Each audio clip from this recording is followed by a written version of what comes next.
Hello everyone! Welcome back to my channel. I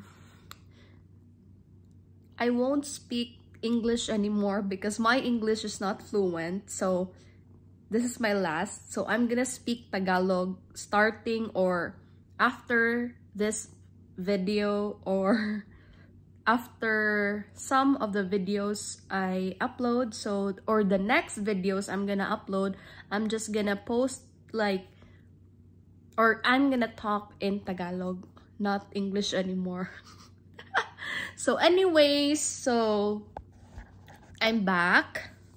And then, happy ako na nakabalik ako dito. So, magtatagalog na lang ako, ano? So, ayun. So, ang daming ganap sa buhay. Ay, na-miss ko mag-vlog. And I think, iniisip ko kasi if mag-English ako or magtatagalog. Pero, nahihirapan ako mag-English. So, feeling ko Tagalog na lang. I mean, mas okay sa Tagalog kasi carry lang.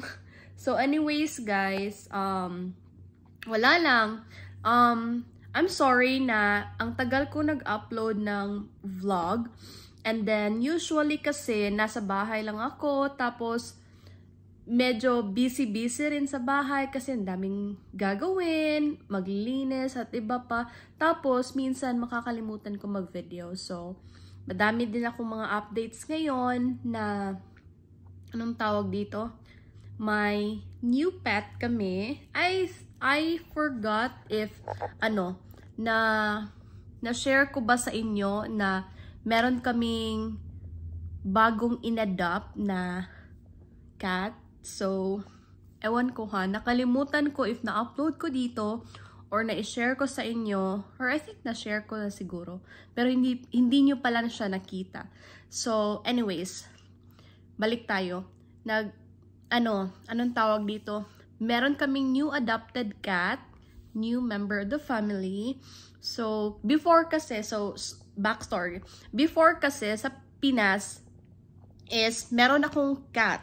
Before ako pumunta dito sa US, meron akong cat, like, favorite ko yun na cat. Like, it's for the first time na nagustuhan ko. I mean, hindi ako fan ng cat before, like, before talaga. I mean, merong mga stray cat, pero hindi talaga like, oh, ganito, ganyan. And then, after that, anong tawag dito? Doon ako, para ako na broken-hearted nung nawala siya.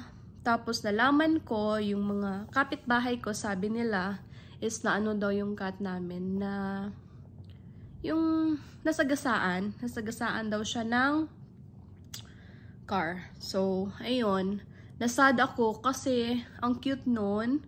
Tapos, color orange din yun. Nasasad talaga ako. So, 'di ba? Yung language ko is mixed, no? So, hindi ko naiintindihan. So, mix na lang natin tong vlog. English, Tagalog, Bisaya. Like, English, Tagalog, Bisaya. So, ayun lang. So, I just wanna share sa inyo na, at ipapakita ko rin sa inyo kung anong klaseng cat ang nakuha namin.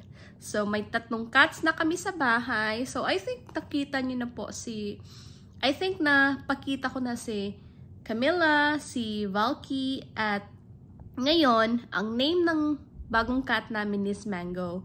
So, hindi na namin pinalitan yung name niya from the previous owner kasi, anong tawag dun?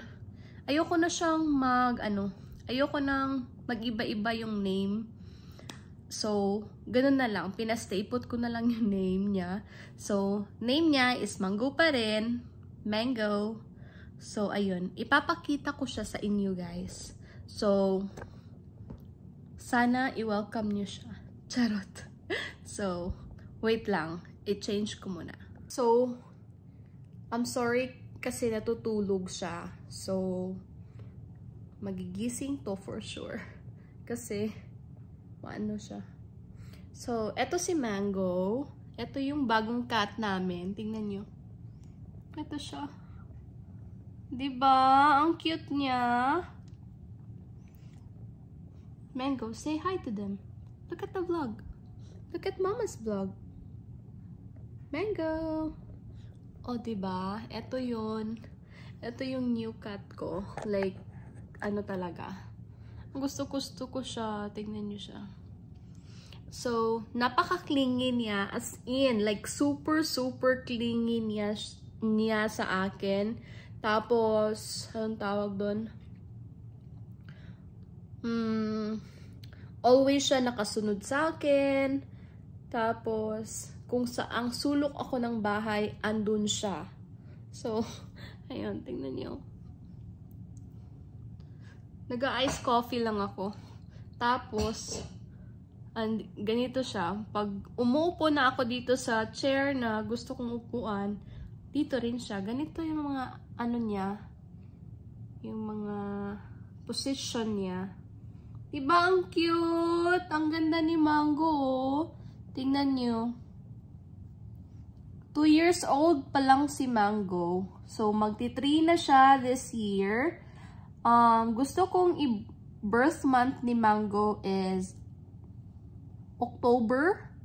I forgot. Siguro September or October namin siya nakuha. So, ayun. Eto siya. Diba? Ang cute. Say hello to the vlog, Mango. So, ayun lang. Yun lang muna ang update ko, guys. And then, I think wala na akong sasabihin. So, I'll end the vlog. And then, thank you so much for watching. And I hope to see you on my next one. Bye!